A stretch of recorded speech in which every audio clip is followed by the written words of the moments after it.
Bismillahirrahmanirrahim. Assalamualaikum warahmatullahi wabarakatuh. Innal hamdalillah nahmaduhu wa nasta'inuhu wa nastaghfiruhu wa nastahdihi wa natubu ilayh. Na'udzu billahi min shururi anfusina wa min sayyiati a'malina. Innahu man yahdihillahu fala mudilla lahu wa man yudlilhu falan tajid lahu waliyyan mursyida. Asyhadu an la ilaha illallah wa asyhadu anna Muhammadar Rasulullah. Allahumma shalli wa sallim ala sayyidina Muhammadin wa ala alihi wa sahbihi ajma'in. Amma ba'd. Bapak Ibu jamaah subuh Masjid Nurul Ikhlas dan rahmati Allah Subhanahu wa taala. Alhamdulillah kita bersyukur kepada Allah Subhanahu wa taala atas karunia Allah pada kita sehat, kuat, bisa aktif dan seterusnya. Semoga Allah Subhanahu wa taala terus memberikan nikmat ini kepada kita insyaallah. Salawat dan salam atas Rasulullah Muhammad SAW serta para sahabat, keluarganya dan kita semua umat yang selalu istiqomah terhadap Islam dan yaumul qiyamah. Pada hari ini kita akan membahas kitab Minhajul Mu'min ini. Kita lanjutkan kajian sebelumnya. Kita masuk bab yang kedua tentang al-muharramat. Hal-hal yang diharamkan oleh Allah Subhanahu wa taala terkait dosa besar dan dosa kecil. Ini juga harus kita ketahui Bapak Ibu, terkadang kita jatuh ke dosa besar sehingga hidup kita itu bermasalah terus. Kenapa? Karena kita sudah jatuh ke dosa besar tetapi kita tidak sadari.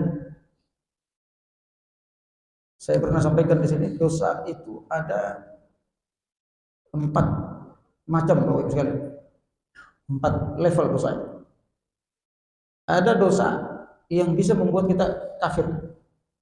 Ya, dosa yang bisa membuat kita kafir. Itu level paling tinggi. Disebut dengan akbarul kabair. Akbarul kabair, dosa besar yang paling besar. Seperti musyrik, ya. Mensekutukan Allah, seterusnya.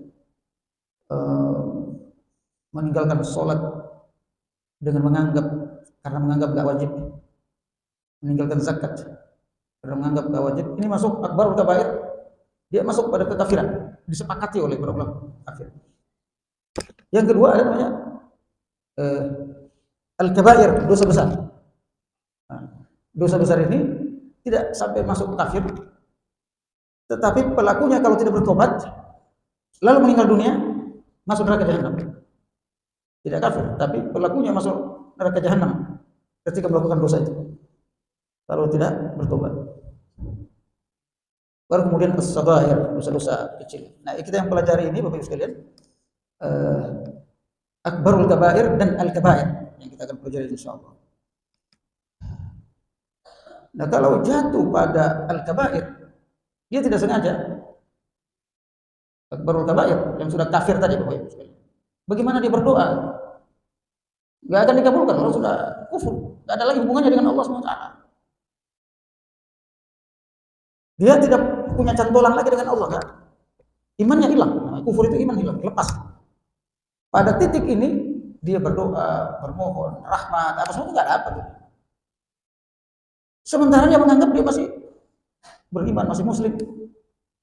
Salat enggak diterima dan seterusnya. Udah kafir, gimana salat diterima? Zakat, haji, umroh berkali-kali enggak diterima. Fenomena ini Bapak Ibu sekalian berbahaya sekali. Sangat berbahaya. Ada 75 dosa besar di kitab ini.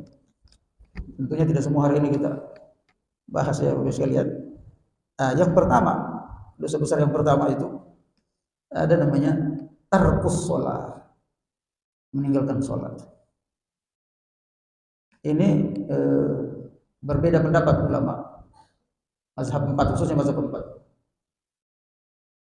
Menurut mazhab Hambali dan Hanafi, orang yang meninggalkan sholat dengan sengaja, malas, libur dulu sholat mulu tapi nggak ada perubahan, sibuk nggak ada waktu. Menurut Hambali, mazhab Hambali, Hanafi, dua mazhab itu, orang ini kafir, langsung kafir. Berdasarkan banyak hadis, ya. man taraka salatan muta'ammidan faqad kafara jiharan. Hadisnya sahih. Siapa yang ninggalin salat sengaja maka dia telah kafir secara nyata. Kata hadis. Tapi menurut dua mazhab Maliki Syafi'i, mereka tidak kafir tapi dosa besar. Nah, ini yang kita gunakan mazhab Syafi'i. Jadi tidak kafir tetapi dosa besar. Menurut mazhab Syafi'i, yang kafir itu adalah meninggalkan sholat karena menganggap tidak wajib. Itu yang kafir. Jadi meninggalkan sholat karena dia anggap tidak wajib, sepakat ulama. Kufur, keluar dari Islam. Auzubillah. Nah, Bapak Ibu sekalian dirahmati Allah, banyak sekali hadisnya. Saya ayatnya juga banyak sekali. Saya tidak baca semuanya. Ya, di antaranya Al-Qur'an. Surat Al-Ma'un yang sering kita baca. Fawailul lil musallin alladzina hum 'an salatihim sahun. Neraka wail bagi orang salat yang lalai dalam salatnya. Lalai dalam salat ini termasuk meninggalkan salat karena malas dan tidak khusyuk. Neraka wail, jadi salat tapi masuk neraka. Lalu kemudian ayat-ayat hadis-hadisnya banyak sekali, Ibu sekalian, rahmati Allah.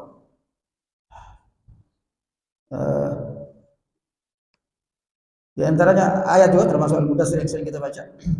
Ma salakakum fi saqar? Qalu lam nakum minal musallin. Apa yang menyebabkan kalian masuk neraka saqar? Penduduk neraka itu menjawab, karena kami hidup enggak salat. Neraka jahanam. Di ayat di apa namanya? Fakhalafa min ba'dihim khalfun adha'u as-salat wattaba'u asy-syahawat.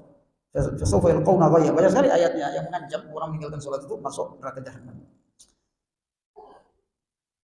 Nabi bersabda, al-ahdu alladhi bainana wa bainahum as-shalah, faman tarakaha faqad kafar.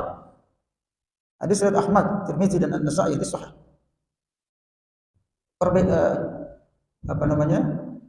Perjanjian kita atau kami umat Nabi ini dengan perjanjian Allah dengan kita itu ketika meninggalkan sholat. Jadi ketika dia meninggalkan sholat maka telah kafir, kata Rasulullah SAW. Bainal abdi wa bainasy syirki tarkus sholat. Hijab antara seorang hamba dengan kemusyrikan itu ninggalin sholat. Kapan dia ninggalin sholat? Jatuh ke kemusyrikan. Kapan dia sholat dengan baik? Muslim. Jadi pembedanya itu doang gitu. Dan seterusnya Bapak Ibu sekalian. Oleh karenanya hati-hati anak kita meninggalkan sholat, karena ini di dalam riwayat Sahih Muslim Nabi itu mewanti-wanti kita, nanti akan di akhir zaman banyak orang meninggalkan sholat. La yantabihanna aqwamun an daw'ihim al-jumu'at aw la yakhtamanna Allahu ala qulubihim thumma la yakunanna minal ghafilin. Ya. Allah akan menanamkan ke hati-hati orang beriman itu kemalasan, kelalaian, dan termasuk meninggalkan sholat. Ini yang pertama, dosa besar yang pertama. Dosa besar yang kedua itu adalah qatlun nafs, membunuh. Ini dosa besar, makanya hukumannya juga harus dibunuh kalau dia membunuh dengan sengaja. Kecuali tidak sengaja lempar mangga kena kepala orang mati. Tapi kalau dia membunuh dengan sengaja dan dia tidak bertobat, masuk neraka jahanam kalau dia tidak bertobat. Ayatnya jelas sekali, wa may yaqtul mu'minan muta'ammidan fajazaohu jahannam khalidan fiha wa ghadiba Allahu 'alaihi wa la'anahu wa a'adda lahu 'adzaban alima. Ayat An-Nisa 93. Siapa yang membunuh seorang mukmin dengan sengaja, maka dia abadi selama-lamanya di neraka jahanam. Jadi abadi selama di neraka jahanam ini seperti orang kafir. Abadi. Enggak dikeluarin dari neraka jahanam, tidak kena syafaat Nabi sallallahu alaihi wasallam. Satu orang mukmin, Bapak Ibu. Dalam Al-Qur'an, siapa yang membunuh seorang mukmin sama dengan membunuh semuanya. Ini di Gaza sekali lagi kita dibunuh ribuan, ratusan ribu. Tapi memang umat ini sudah lama terpecah ya, Bapak Ibu. Enggak nyatu. Dibunuh berapa saja, umat Islam itu enggak tersentak, enggak membantu, khususnya tetangga-tetangga aja. Karena sudah lama dipecah belah. Udah lama diobok-obok, udah lama dirusak, baik politik, ekonomi, agama. Ada satu negara Arab, dia kepada umat Islam itu lebih galak, bahkan hampir sama dengan Israel, galak. Jahatnya hampir sama dengan Israel. Negara Arab, kita nggak usah sebut. Dan itu fakta. Ya. Jadi kalau dia nggak suka karena dia banyak uang, kalau dia benci negara itu, satu negara, dia biayai pemberontakan di dalam. Ya, luar biasa. Padahal sesama negara Arab, sesama negara Islam. Nyawa yang paling murah sekarang, nyawa umat Islam. Hampir tiap hari orang Islam itu dibunuh. Ya, mereka meninggal syahid masuk surga. Berarti penghuni surga banyak. Tapi kita sebagai manusia ini, sebagai orang beriman, mereka mati begitu saja. Bagaimana tanggung jawab kita, Bapak? Ya, kita juga akan ditanya oleh Allah. Di masa kita ini banyak sekali orang yang meninggal dunia. Bagaimana kita akhirat nanti ditanya? Sementara kita sehat, walafiat, bugar, punya segalanya, akan ditanya oleh Allah. Pasti ditanya. Kecuali kita sudah berinfak, sedekah, berdoa. Saya kira qunut nasilah itu akan bukan untuk mereka gitu, untuk kita. Qunut nasilah itu bukan untuk orang Palestina, itu Hamas. Orang mereka ngejar syahid memang untuk kita gitu. Nanti tanggung jawabnya di akhirat. Ya Allah, saya sudah doakan. Bayangkan kalau nggak doa sama sekali, nggak ada doa, nggak bantuan, nggak apa. Pasti ditanya gitu. Nggak mungkin. Kalau ya'mal mithqala dzarratin khairan yarah, ya'mal mithqala dzarratin syarran yarah. Cueknya kita itu akan ditanya oleh Allah. Kenapa biarkan orang Islam terbunuh? Itu paling benci sama Allah. Membiarkan orang Islam terbunuh, yang mengucapkan la ilaha illallah terbunuh begitu saja, paling dibenci sama Allah. Hadisnya sahih. Apa kata Allah? La zawalid dunya ahwanu 'inda Allah min an yusfaka damal muslim. Hancurnya dunia ini, kiamatnya dunia ini, kata Allah, lebih ringan di sisi Allah daripada terbunuhnya satu orang muslim. Saking berharganya satu nyawa orang beriman itu, Bapak Ibu. Hancurnya dunia ini tidak ada apa-apa bagi Allah daripada terbunuhnya orang muslim begitu saja. Ini sahih. Di dalam Al-Quran, man qatala nafsan bighairi nafsin faka'annama qatala an-nasa jami'an. Siapa yang membunuh satu jiwa tanpa alasan dengan zalim, seakan-akan dia telah membunuh seluruh manusia. Kalau hadisnya itu begitu, hancurnya dunia lebih ringan sisi Allah daripada terbunuhnya satu muslim tanpa dosa. Nah, pembunuh ini bagus sekalian, bagian dari dosa besar. Sama tadi dia akbarul kabair, disebut akbarul kabair. Kalau dia termasuk dia bisa kufur, makanya ancamannya abadi di neraka jahanam. Rasulullah SAW bersabda, akbarul kabair al-isyraku billah wa qatlun nafsi wa uququl walidain. Ini hadis dari Bukhari. Dosa besar paling besar, tadi yang sudah paling puncak tadi dosa besar, musyrik kepada Allah. Yang kedua, membunuh. Dosa besar paling besar, bukan cuma dosa besar. Dosa besar yang ketiga, man'us zakat, tidak mau berzakat, mengemplang zakat. Wailul lil musyrikina alladziina laa yu'tuuna az-zakata wa hum bil aakhirati hum kafirun. Allah Subhanahu wa taala menyebut orang musyrik yang meninggalkan zakat. Meninggalkan zakat disebut musyrik sama Allah. Surat Fussilat ayat 6-7. Walladziina yaknizuna adh-dhahaba wal fiddata wa la yunfiquunaha fi sabilillah fabashshirhum bi'adzabin aliim.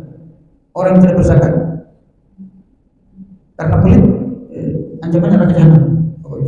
Dia sudah memenuhi syarat mengeluarkan zakat, tapi kalau mengeluarkan zakat dosa besar, diancam neraka jahanam. Bapak Ibu sekalian, dirahmati Allah. Biasanya dosa besar itu disepakati oleh para ulama adalah dosa yang disebutkan dalam Al-Quran, baik perbuatannya maupun ancamannya. Itu dosa dalam Al-Quran.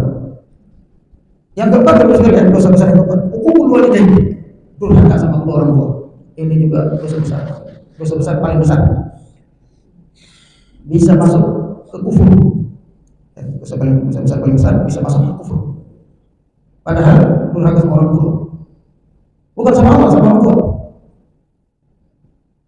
Kenapa? Karena posisi orang tua dalam Islam nomor 2 setelah Allah dan Rasul. Ridha Allah fi ridha walidain. Keridhaan Allah terletak pada keridhaan kedua orang tua. Al-walidain itu kalau redaksinya al-walidain, ada abawain, ada walidain. Bedanya apa itu? Bahasa Arab itu punya makna kalau disebut dalam Al-Quran, bahasa Al-Quran.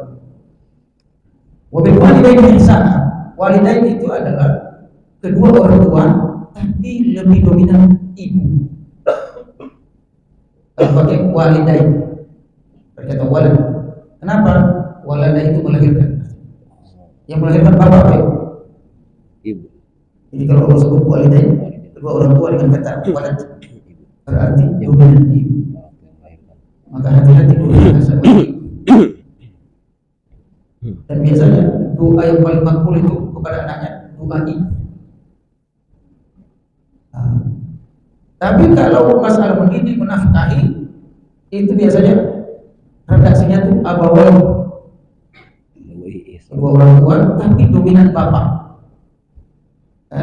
Misalnya dalam hadis Nabi SAW bersabda, kullu mauludin yuladu 'alal fitrah fa abawahu. Setiap anak lahir dalam kondisi fitrah, maka kedua orang tuanya pakai ab, berarti dominan bapak. Ayu hamdanihi atau majisanihi atau yunasirani, yang membuat dia majusi, Nasrani atau Yahudi. Kedua orang tua siapa itu? Bapak. Hati-hati Bapak sekalian. Di pendidikan anak itu dominan ke bapak. Pengaruh karakter anak itu ke bapak, bukan itu. Karena kita itu warisannya dari bapak, karena pengaruh karakter itu dari bapak. Kemudian, jadi kita kedua orang tua ini punya andil fungsi masing-masing.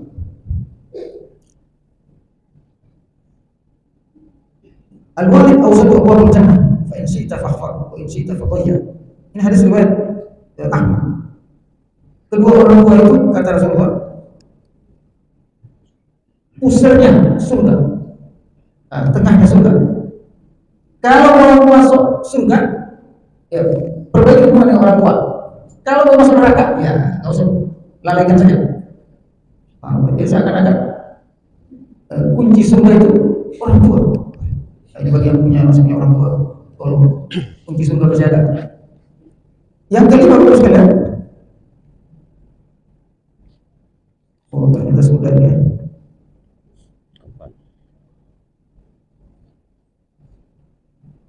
Al-Kadzibu ala Nabi, mendustakan Nabi. Jadi tidak percaya kepada Nabi, tidak yakin kepada Nabi Muhammad Sallallahu Alaihi Wasallam, atau berdusta atas nama Nabi. Jadi dia ngarang-ngarang gitu. Hadisnya begini, padahal tak ada. Itu berdusta atas nama Nabi. Atau dia ngaku keturunan Nabi padahal bukan keturunan Nabi. Juga itu masuk. Ini masalah nasab bagi orang. Walaupun ada yang di belakangnya yang masalah nasab. Nah kata Rasulullah SAW, man tattaba alaihi muta'ammidan falyatabawa maq'adahu minan nar. Siapa yang berdusta kepadaku secara sengaja, berdusta atas nama aku secara sengaja, maka dia telah memilih tempatnya di neraka jahanam. Jadi dosa besar, berdusta atas nama Nabi, dosa besar. Pelakunya masuk neraka jahanam. Kalau dia tidak bertobat, taubat nasuha. Saya sudah pernah jelaskan di sini ada 3 syarat taubat nasuha. Dalam hadis yang lain, man rawa anni hadisan wa huwa yara annahu kadzibun fa huwa ahadul kadzdzabin. Siapa yang meriwayatkan dari sebuah hadis padahal hadis itu palsu, dhaif, maka dia termasuk pendusta. Hati-hati Bapak sekalian, kutip-kutip hadis ini. Kalau nggak sahih jangan. Kalau nggak yakin nggak sahih jangan. Kenapa? Karena kalau Rasulullah SAW bersabda, padahal Nabi nggak pernah. Ini berbahaya Bapak Ibu. Yang ke apa Yang ketujuh, al-firaru minas sulh, lari dari medan perang. Dosa besar yang ketujuh Bapak Ibu sekalian, lari dari medan perang. Apa tuh? Udah masuk di lapangan jihad, di medan perang, karena takut ditelepon istrinya dan sebagainya, lari. Itu termasuk dosa besar. Kalau dia tidak bertobat, matinya masuk neraka jahanam. Jadi kalau kita lihat ini Palestina lagi perang, ada orang luar yang tidak mau perang, padahal dia sudah niat perang. Itu bagian dari dosa besar. Mau berangkat ke masjid di telepon. Disebutkan oleh Al-Quran dan hadis. Waman yuwallihi yawma'idhin dubura illa mutaharrifan liqital aw mutahayyizan ila fi'ah faqad ba'a bi ghadabin min Allah wa ma'wahu jahannam wa bi'sal masir. Siapa pada hari itu, pada hari perang, mundur dari perang, kecuali dia mengatur strategi, mundurnya mengatur strategi, atau mencari kelompok pasukan yang lebih besar. Dia lawan sendiri bahaya, cari yang mundur, cari kelompok pasukan yang lebih besar, tidak mendapat dosa. Tapi kalau tanpa itu, selain dua alasan itu, faqad ba'a bi ghadabin min Allah, dia telah dimurkai oleh Allah dan tempat tinggalnya adalah neraka jahanam. Surat Al-Anfal ayat 6. Dalam hadis kita sab'ul mubiqat, hindari 7 dosa besar yang membinasakan. Di antaranya adalah al-firaru yawmaz zuhur, lari dari medan perang. Ya, tidak boleh mundur dari perjuangan, Bapak Ibu. Kalau sudah berjuang, jom terus. Tidak boleh mundur. Ini juga perjuangan ini nggak harus perang, perjuangan dakwah. Saya nggak mau dakwah lagi. Ya. Kalau dakwah nggak boleh memperjuangkan Islam, mendingan saya di rumah saja. Kenapa? Ya kalau kita berdakwah pangkatnya agak dinaikin. Nah, sekarang gitu kan, yang tergabung di kelompok dakwah ini, kelompok dakwah ini, kelompok dakwah ini, orang. Saya nggak mau lagi. Nah, itu berbahaya, mundur dari medan perjuangan. Kalau di negara damai seperti ini, perjuangannya itu dakwah, bukan perang. Jihad itu dakwah. Nah, dia mundur dari dakwah, dosa besar. Saya nggak mau dakwah dulu, cari duit dulu, dosa besar. Terus berdakwah sesuai kemampuan. Jadi kalau kita sudah menetapkan diri sebagai dai, nggak boleh mundur, jalan terus. Ya. Kenapa? Karena orang yang meninggal dalam berdakwah itu mati syahid. Ya. Kalau mundur, dosa besar. Yang ke-8 itu sekalian, az-zina. Masya Allah, dosa besar berikutnya zina. Mohon maaf Bapak Ibu sekalian, ini fenomena zina dahsyat zaman kita. Itu data pernah disampaikan oleh MUI. Waktu itu komisi apa?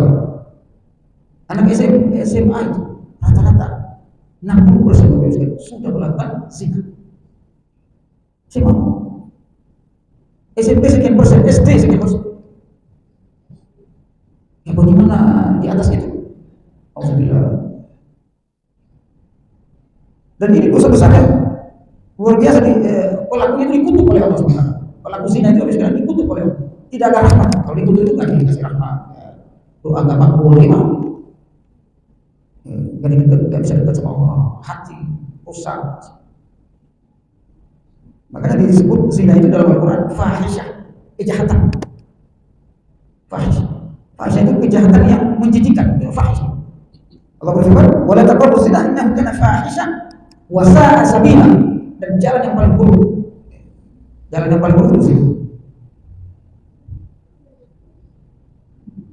Makanya hukum zina itu ada 2 hukum zina Bapak Ibu sekalian. Zina pelaku zina yang sudah menikah namanya muhsan. Zina muhsan. Pelaku zina yang sudah menikah. Hukumnya itu dirajam sampai mati. Dirajam sampai mati. Maksud di sini bukan zina mata, ya. Karena dalam hadis Nabi SAW zina itu banyak. Ada zina mata, zina hati, zina kuping.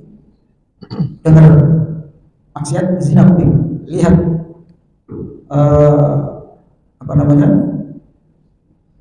aurat, zina mata. Mikirin perempuan, zina pikiran, zina akal. Jatuh hati, jatuh cinta sama orang lain bukan mahram, zina hati. Berjalan menuju tempat maksiat, zina kaki dan seterusnya. Nah, yang dimaksud di sini adalah zinatul farj. Berzinah kemaluan, mohon maaf. Dihukumnya hukum rajam.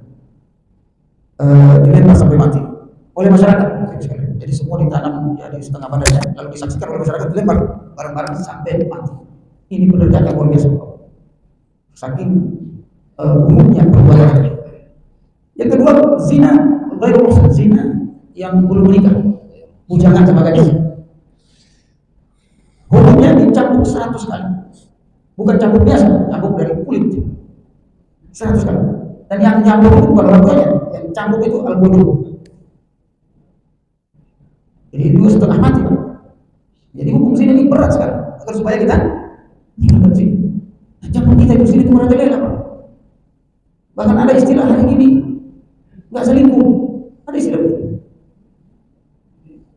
Orang di kantor sama-sama perempuan masuk kantor, akrab dengan teman laki-laki di kantor, selingkuh. Kayaknya suami saya nggak perhatian kayak gini. Makanya para suami yang masuk kantor istri kasih perhatian dengan sampai dia tertarik dengan perhatian orang lain. Biasanya itu. Dan ibu-ibu sekarang iman juga sangat lemah. Kayak dalam Islam aslinya itu perempuan itu bisa jangan nyari nafkah. Yang nyari nafkah itu laki-laki. Ya, perselingkuhan itu banyak. Ada perempuan keluar dari rumah, istri-istri keluar dari rumah. Terjadi perselingkuhan di mana? Apalagi sekarang itu metode menggoda perempuan itu di YouTube itu ada metodenya. Anak-anak itu belajar dari situ. Nasi bunga lah. Kenapa? Itu orang barat, apalagi di TikTok itu banyak sekali metode itu. Saya lihat masya Allah ini rusak kayak gini. Perempuan lagi bunuh-bunuh, dikasih bunga sama laki-laki ada tulisan, langsung senyumin cewek, langsung mau diapain? Jadi masya Allah. Dan itu ramai sekali belakang. Jadi jangan sampai kita seperti masyarakat barat, Bapak Ibu sekalian. Jadi siapa saja, istri siapa saja, suami siapa saja, kalau tertarik dengan yang lain, suka-suka, boleh. Itu masyarakat barat. Kalau itu pindah di sini, ngeri. Dan sebagian sudah pindah. Kehidupan artis itu begitu, sebagian artisnya. Itu ngeri. Bagaimana kita mau dapat rahmat? Zina, berarti. Ini zina. Dan orang kalau sudah berzina kata Allah, biasanya dia nikah sama orang zina juga, pasangannya berzina juga. Waduh, keluarga berzina, anaknya juga jadi ngikutin karakter orang tuanya. Biasanya begitu. Saya perhatiin itu. Beberapa tahun saya perhatiin. Kayak orang tuanya, saya tahu catatan orang tuanya itu saya tahu. Terus dia punya anak, anaknya juga begitu. Allah. Jadi karakter itu ngikut Bapak sekalian, karakter itu orang. Makanya kata Allah, az-zani la yankihu illa zaniyatan aw musyrikatan, wa zaniyatu la yankihuha illa zanin aw musyrik, wa hurrima dzalika 'ala al-mu'minin. Penzina laki biasanya nikah sama penzina perempuan. Penzina perempuan nikah sama penzina laki. Ya. Dan itu tidak boleh terjadi pada orang beriman kata Allah. Hurrima dzalika 'ala al-mu'minin. Orang beriman tidak boleh. Tidak boleh menikah dengan orang penzina, orang mukmin. Alasan nolong, saya bilang itu tidak tahu. Hati-hati. Ini ayat surat Al-Qur'an itu. Wa hurrima dzalika 'alal mu'minin. Tidak boleh orang mukmin itu menikah dengan orang zina. Alasan apapun. Dia datang ke, mohon maaf, dia suka nyelamatin gitu. Akhirnya hubungan sama dia pertama kali bukan nyelamatin, udah pacaran dulu zina. Dapat bebas sekalian. Hati-hati.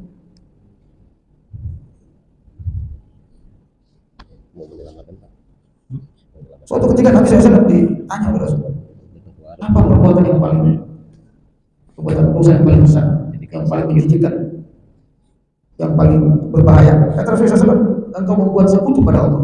Kemudian orang itu bertanya lagi, apa lagi Rasul? Membunuh anakmu, membunuh anak karena takut ngasih makan, gak kuat ngasih makan. Syirik, membunuh. Yang ketiga apa? Antuzani halilah kejar, berzina dengan tetangga. Teman kerja tetangga, teman kerja meja baru-baru, tangga rumah, itu seperti musyrik kepada Allah Subhanahu wa taala. Nah, yang terakhir Bapak Ibu sekalian, dosa besar yang ke-9 atau ke-10 ini, al-imamul ghash li ra'iyatihi dhalim. Dosa besar yang ke-10 ini adalah pemimpin yang zalim dan korupsi. Al-ghash itu korupsi, al-zalim zalim. Korupsi zalim. Pemimpin seperti ini Bapak Ibu sekalian, disebut di sini berada di neraka jahanam. Innama sabilu 'ala alladziina yazlimuna an-nas wa yabghuna fil ardi bighairi al-haqq ulaika lahum 'adzabun alim. Surah Asy-Syura ayat 42. Jalan orang-orang zalim itu dan melakukan kerusakan di muka bumi tanpa hak adalah neraka azab yang paling pedih di neraka jahanam.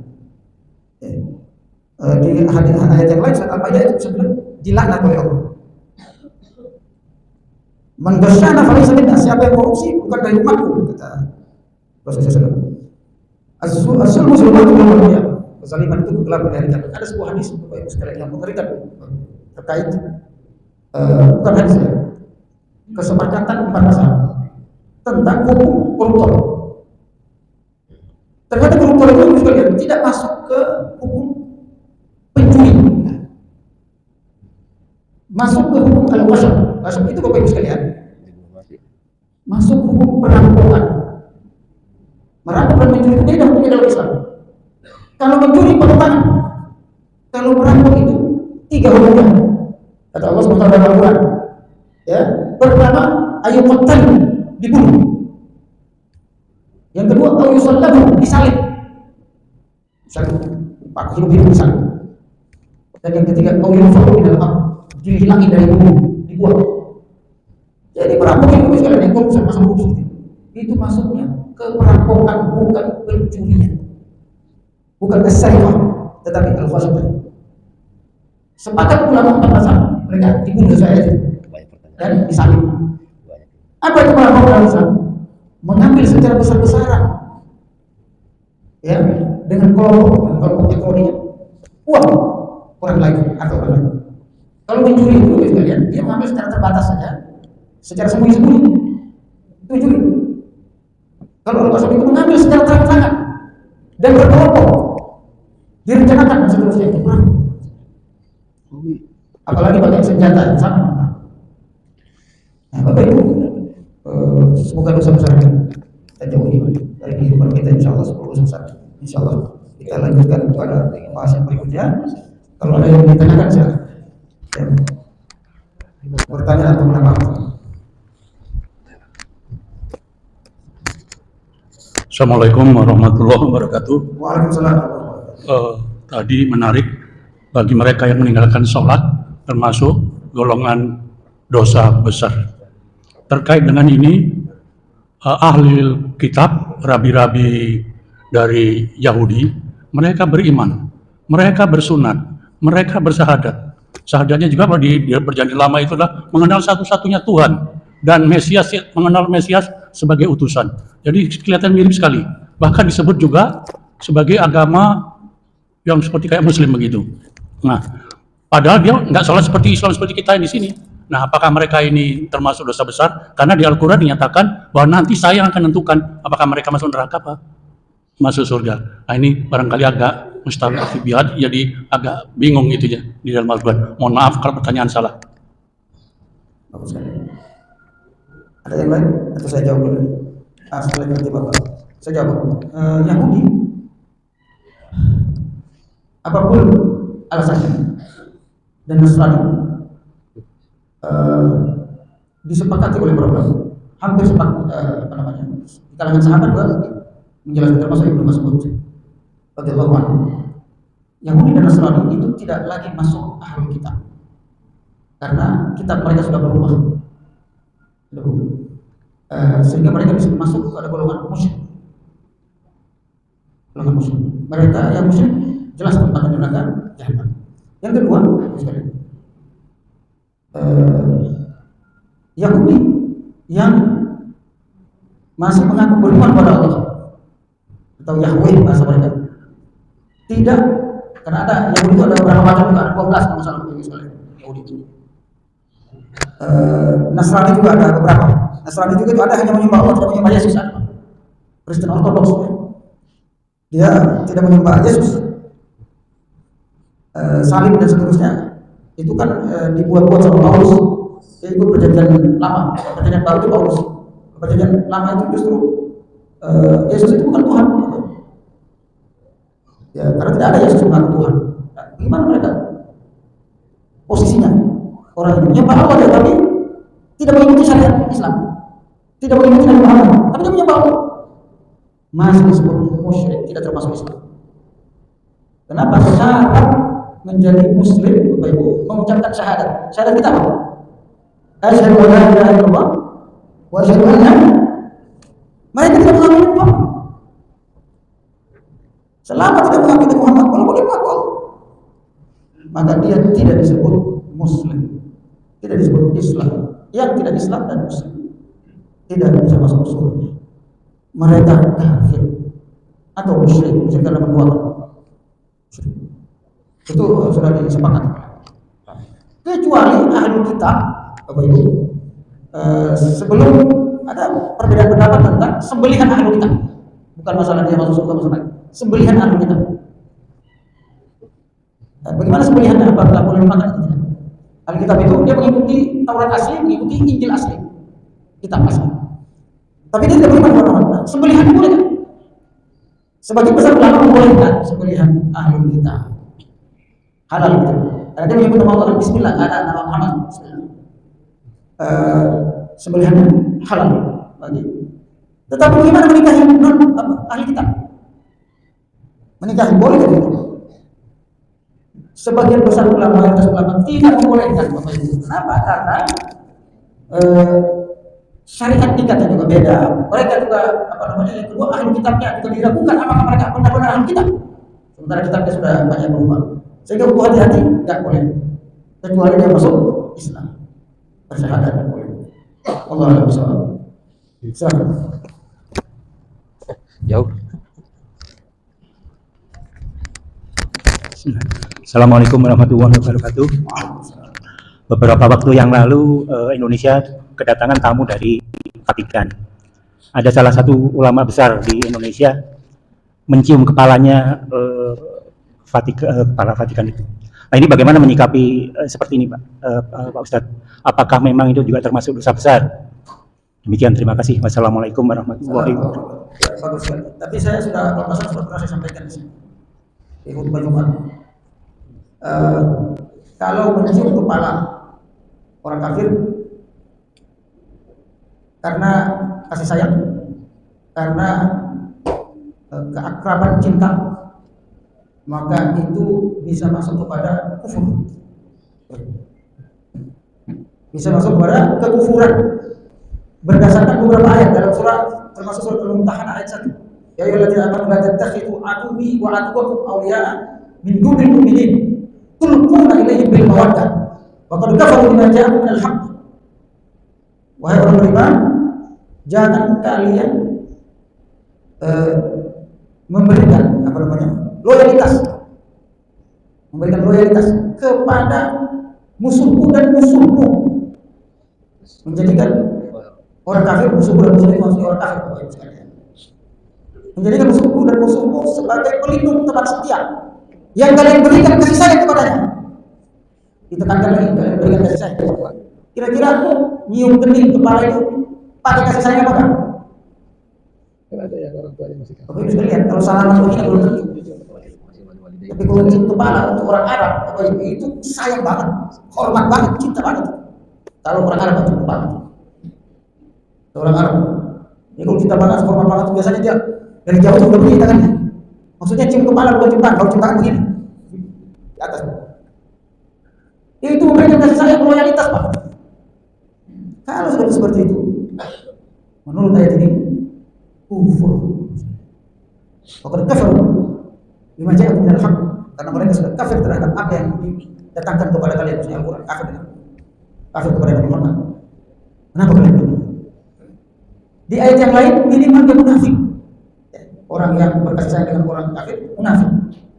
Di ayat yang lain bahasanya munafik. Tinggal pilih munafik. Auzubillah subhanahu wa ta'ala. Ayat 20. Ya. kalau orang yang melakukan itu bertobat, ya dia harus bersyahadat kembali. Kalau yang pertama, pendapat yang pertama kufur itu syahadat kembali, tobatnya nggak diterima. Harus bertobat, harus bersyahadat karena kufur. Orang kufur nggak diterima tobat. Musyrik nggak diterima tobat. Harus syahadat kembali. Baru kemudian, ya, kalau syahadat kembali kan habis amal-amalnya runtuh semua dari kecil hilang. Hanya sekali kufuran. Habis amalnya runtuh semua, yang nggak ada. Kosong. Alhamdulillah. Wallahu a'lam. Kira cukup ya, sekalian. Bersyukur, semoga ada manfaatnya. Kita tutup dengan doa kafaratul majlis. Sarapan. Allahumma bihamdika asyhadu an la ilaha illa anta astaghfiruka wa atubu ilaik. Terima kasih atas perhatiannya. Assalamualaikum warahmatullahi wabarakatuh. Waalaikumsalam warahmatullahi